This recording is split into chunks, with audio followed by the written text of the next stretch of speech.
Churchgoers would unleash a merciless beating on a mentally unstable man in the Catholic Church in Vieux-Fort over the weekend. The man, identified as Jordan, would suffer the wrath of irate parishioners with the continued defecation in their place of worship.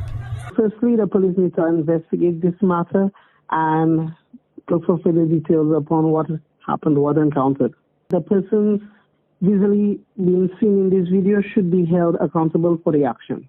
News Force throughout September and October 2021 chronicled complaints of Vieux-Fort residents and business people at their wits' end with a group of homeless people, Jordan included, who used the storefront of the commercial district as private bathrooms.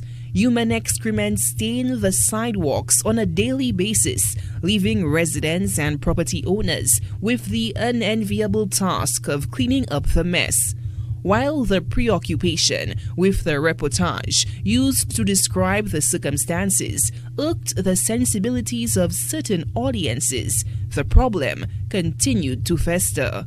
Now the defecation problem has gone from the streets to the church pews, eliciting a visceral reaction for prompt intervention. But was the savage beating justified? The National Council of and for Persons with Disabilities does not think so. This has long been an issue in our society. This degrading, inhuman behavior is unacceptable. But what is the solution to a problem that continues to roil residents? Ncpd PRO Kevin Jean-Baptiste warns against mere lip service. All heads have to come together and the relevant authorities have to look into the situation and reshuffle and see what's the best that can be done to solve these issues. If we have such mentally unstable people freely roaming, damaging properties, and in some cases are a threat to themselves and others, then our support system is clearly lacking. There are renewed calls for the implementation of proper structures and protocols to deal with the mentally ill. Just this past weekend, an off-duty police officer shot dead a mentally unstable man who allegedly attacked him at his Belmont Dennery home. According to the police statement, the man was armed with a cutlass, entered a police officer's home, threatened to kill and attack the law enforcement official, and was shot.